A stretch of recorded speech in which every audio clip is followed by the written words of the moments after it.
Okay, so hello everybody. So in the last class we finished the simply supported beam with UDL and point load. If you remember these two slides that we did. So this was the UDL one which we had solved, and the point load one which we also solved using our Ansys static structural workbench. Today what we'll start with is the combined loading. So as you can see, you have a simply supported beam here, A and B, where A is fixed or a hinge support and B is a roller support. And A to C you have 4 kilonewton of UDL. At point D you have a couple or a moment 10 kilonewton meter, and at point E you have a point load of 4 kilonewton. So as you can see, they are separated by lengths of 3, 2, 3, 2. So the total 6 plus 4 is 10 meter beam. Okay. So this is larger than the one which we did last time. So let me quickly go to Ansys. So I have opened workbench already, and I will open static structural. And as usual, here let me check if there is. Okay, they have given again 200 gigapascal and 250. So we'll have to check that if that is correct. So for static structural steel, the Young's modulus, like I said, it has to be, yeah, it is 200 gigapascal, and the tensile yield strength, again if you change it to megapascal, you can see it's 250. Okay, so those two are correct. We don't need to do anything. We can come back to our geometry. Now open the geometry tab. So okay, I clicked on okay, see, as you can see here in the bottom, it's opening space claim now. So like I said, it's the new version of the design modeler, so I'm not going to be using this. So I'll open design modeler. Okay, let this anyway open. I'll close it, then I'll open design modeler again. Okay, so this is space claim. You can design it here, but I prefer the older one because most of you will be using that one as well. Okay, so right click on geometry and then hit new design modeler geometry. So you can go to the design modeler, as you can see in the bottom here. So as soon as this red color is there, it is busy, so don't do anything, don't click on anything.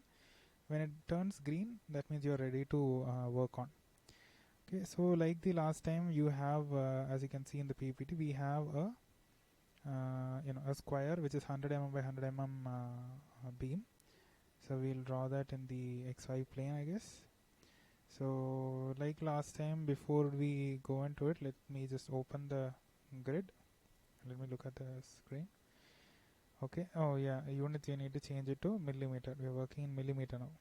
Okay, so here major grid spacing, I'll go with 50 because it's 100, right? Last time it was 200, this time it's 100 only, so that, and minus steps will be 1. Okay, so let's go to draw, and now if I just take the rectangle and then click here and then draw this particular rectangle here. Let's see, we go to dimensions, general, so this one and this one. So if you take a look at it, both of these are 100 mm. Okay, so this is our beam that we have drawn. Now we just need to extrude it to the total is 10 meters, right? So it's 3 plus 2 plus 3 plus t, that's 10 meters. So A to B is 10 meters. So we'll extrude this particular model or sketch. So let's see, extrude, yeah. So click on that. Our sketch is selected. Click on apply, and then it's in 30 mm. We need it to be 10 meters, so that's like 10 0 0 0, right? So it's a very huge beam now. Then hit generate, so we'll get our beam. To look at our beam, again you can use different methods, but okay. So again, like I said, this is a very long beam because it's 10 meters long. Okay, I think yeah. So what we need to do is we need to create now locations of C, D, and E so that we can tell the Ansys where to apply those forces. Okay, so we need C, D, and E at these particular locations. So again, if you remember how to do it, and I think before we go into that, let me just go remove this grid. It's a very small grid now, so it doesn't look good to work in. So let me just yeah, remove that, so it will be looking fine. Okay, so now what I need to do is create these points on, let's say this is my upper surface of the beam, so I need to create those particular what points C, D and E. So for that, like last time, create a new plane by clicking on the, after clicking on the surface, create a new plane. Okay, and then hit generate, so you have a new plane here. Now what you have to do is, like last time, go to sorry, you're supposed to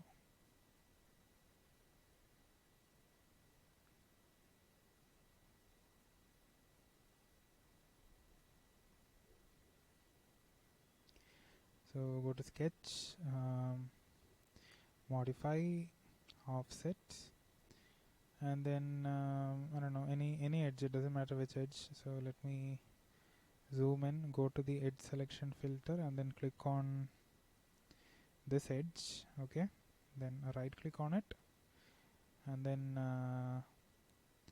place offset. Okay, so I need 4 points, right? I mean A I have, A and B I have, C, D, E I need. So I'll just C, D and E. It doesn't matter where you place it, we'll define these dimensions again. So 3 points I have placed now, and I can right click and end. Okay, so these 3 are created for me. Now what I have to do is again go to dimension. I think this must be the vertical dimension, right? So from here, sorry, I clicked on the wrong thing. Wait, it might be difficult to work when you have a long beam. So just zoom in, use your mouse controls again to go through the mouse controls again. You use the mouse scroll button to zoom in and zoom out. You use the mouse, you click on the mouse scroll button to rotate, and then you keep clicking on that and you hit control to pan basically. Okay, so anyway, back to vertical, I believe. So from here to here, okay, it's not vertical then, horizontal then, from here to, yeah. So let's say this point is our A. Okay, so from A to C it should be 3 meters. So this H1 has to be 3 meters. So 3 meters in the sense 3000. Okay, now next location is there. Let me move my cursor and everything. Yeah, so from here to here I believe it's supposed to be, C to D is 2 meters. So distance from here to here. Okay, let me just create the other ones also. Okay, so I believe this 3 is enough. The other one is, it's already 10 meters, so you don't need to define that. So this distance is 2 meters. So 2, 1, 2, 3, and then this should be again 3. 3 or 2, I forgot. Let me check again. Okay, it is 3 only. So 3000. Okay, and there you go. You have A, B, C, D, and E. Now you have created all these. Okay, are my dimensions correct? Yeah, fine. Now what I have to do is, like I said, you need to split this face. But last time we had only one split point like this, so we just did it only once. But this time we have a lot of splits, split faces. So we'll have to go face split. Target face is this. Apply. Tool geometry. First click on, select this edge. Okay. First click on this. Hit apply. Generate. Okay. So as you can see, you have split these faces now.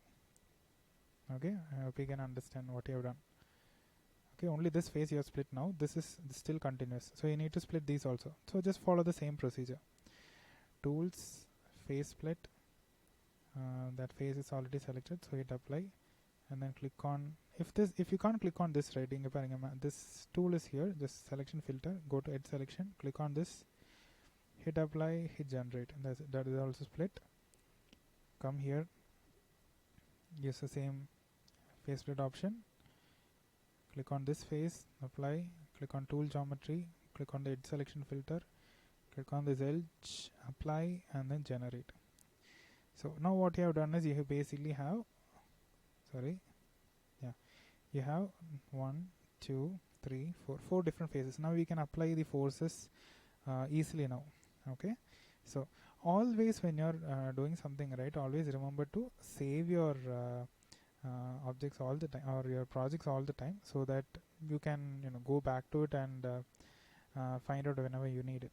Okay, so I'll call the SSB combined. Okay, I'm just saving it somewhere in my this. Okay, then, so my design is over. I think I can exit this now. Okay, fine. So this is over. Now I can go to model.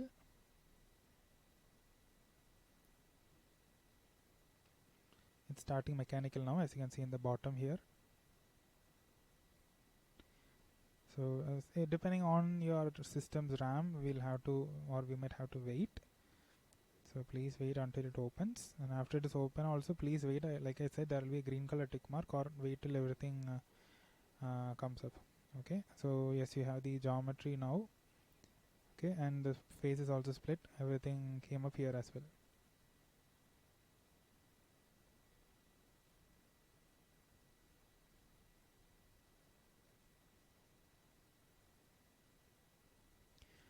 Okay, so first let us mesh. So this time we'll go with the sizing of let's say we'll go with the medium mesh. Element size, let's just leave it at default and see how we get it, then we'll think about it. So right click and then hit generation mesh. Okay, we got something. It's looking not good at all, so we'll just change the element size to say, I don't know. Okay, is it in mm? No, we didn't check that, right? So units is in, yeah, it's in mm. So 20 mm I have given. Let's see how good it is. Okay, I think I made it very good. It doesn't have to be so, like, it's up to you again. I'll go with 50 for our purposes of film calculation. That is more than enough. Okay, even this is, yeah, this looks quite good. You can check the quality in the statistics here, like nodes and elements. You can see. You can also check how what is the quality of your mesh also here. Okay, so yeah, so we have created this.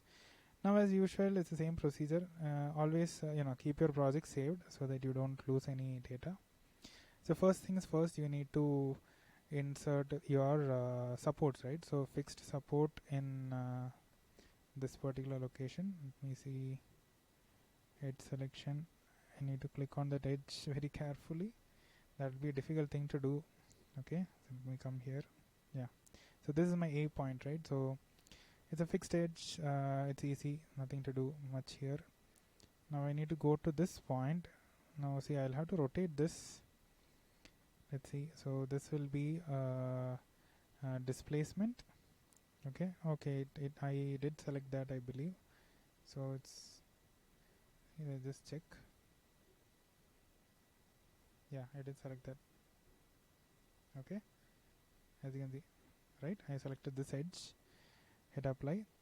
Now, like last time, if you remember, like this is a roller support, so it will have motion only in this direction. Okay, other directions it will not have any motion. You'll have to restrict those other directions, right? If we did it the same thing in our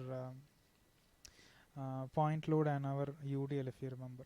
Okay, so the same thing you will have to follow here, and then give what x as 0, y as 0, and then z as free.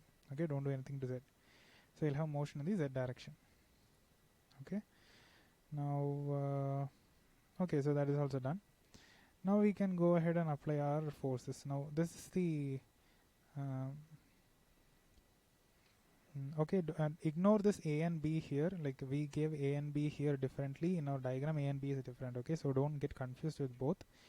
They are not. Let me go ISO like this. Sorry. Okay, so this is our for in our diagram. This is A point and this is B point. Okay, here they just assigned it for our convenience, but we'll not take that into account. So first of all, what we need is a UDL from A to C. A 4 kilonewton per meter UDL from A to C we need. So 4 kilonewton per meter abdina. For this 3 meter is 4 times 3, so that's like 12 kilonewtons. Okay, So go back to your static or mechanical, insert, you need a force. Okay, now I need a force on the face, so make sure the face selection filter is selected and click on this. So the entire face will have a UDL applied on it. Click apply. Now I need a downward facing force, so I will go with the component, and downward facing abdina it should be in the negative y direction. So it will be minus 12 kilonewton. So it will be 12,000 newtons. Okay, it's in newtons, right? That's why. So your UDL is over. Fine. Next, you have a, let me see what we have. We have a moment about point D. Okay, so we need to create a moment here which is at 10 kilonewton meter. So again, what you'll have to do, come back here. Moment is at that point. Okay, moment is at that point D. So remember that. So come here, insert. There will be moment. Yeah, you have moment. So we'll have to, again we have to go to edge selection now and try to find that particular edge. Yeah, it is here. Okay, hit apply. Now here I think again I'll go with the component because you know x, y, z which direction you have then paakano. Inge vandittu x direction la you have the moment. So in x axis you'll have to give what, it's 10 kilonewtons, right? So 10 wait, it's 10 kilonewton, sorry, okay, it's 10 kilonewton meter. This is in Newton millimeter, so you'll have to give it as 10 into 10 power 6. So 10 E6 I believe. Yeah, it did work. So this is in the anti-clockwise. We need it in the clockwise direction, right? So inge pathina, you can see it is in the anti-clockwise, right? But in our question it's given as in the clockwise direction. So again it's very simple. You just need to put a negative here. Okay. So the moment is over. Next, again we have a point load. So to give the point load, the reason why I gave here 10 power 6 because it is 10 kilonewton meter. Okay, adu mattum marakama paathukonga. Inga kilonewton meter irundhathu, adanal that meter to I have to convert it to millimeter because Ansys on the millimeter la irukku ipo, since we had selected that. Okay, so that's why I gave 10 power 6. That is over. Then finally we need to give one point load of 4 kilonewton at this E location. Okay, so that is simple. We did this already, right? So insert force, go select that edge. I hope that is edge. Let me just check. I have doubt. Yeah, that's the. So apply. Again we'll go with components here, and it should be in the y direction. It should be negative. So what is the value? It's 4 kilonewton. So it's minus 4, 1, 2, 3. Okay, so 4,000 newtons in the downward direction. Fine. So all our forces are over now. We have given everything. Now as usual, you can solve, but before that let's just see what all we need. So we need the deformation, directional deformation of this body. And if you remember the last time, right, we did the deformation last time also. So in the directional deformation we need to give the y-axis as the orientation, because in y-axis la nama paaka poren eppadi irukana. And another is your equivalent one versus stress, so which will give you the maximum bending stress adu evlo irukku paakradhukku we can use that. Now what can you yeah, there is nothing to change here I guess, so we can just give this and then we can hit solve. Okay, so your thing will solve. Wait for it. Depending on your mesh it will take some time. Okay, so there you go. You have the let's see if I can, yeah, so this is your bended beam. Now let's see the deformation, and like last time you can go here and animate this as well. Okay, so this is your combined loading. Okay, so based on our combined loading, this is what we had arrived at. Okay, now Yeah, you can do that for here also. That is also possible. It's up to you how you want to do it. Okay, so this is how you can do for the combined load. Okay, so if you mesh it properly with good quality mesh, okay, this was not a good quality mesh if you remember. இப்போ நான் காமிச்சு தரேன். இங்கே வந்து பார்த்தீங்கன்னா, so you have errors and all. Okay, some aggressive mechanical errors you have. So it is not the best mesh that we have done. I just did it for the sake of just showing this model. Okay, you can do it much more better. அது பார்த்து எப்படின்னு பண்ணால் போதும்.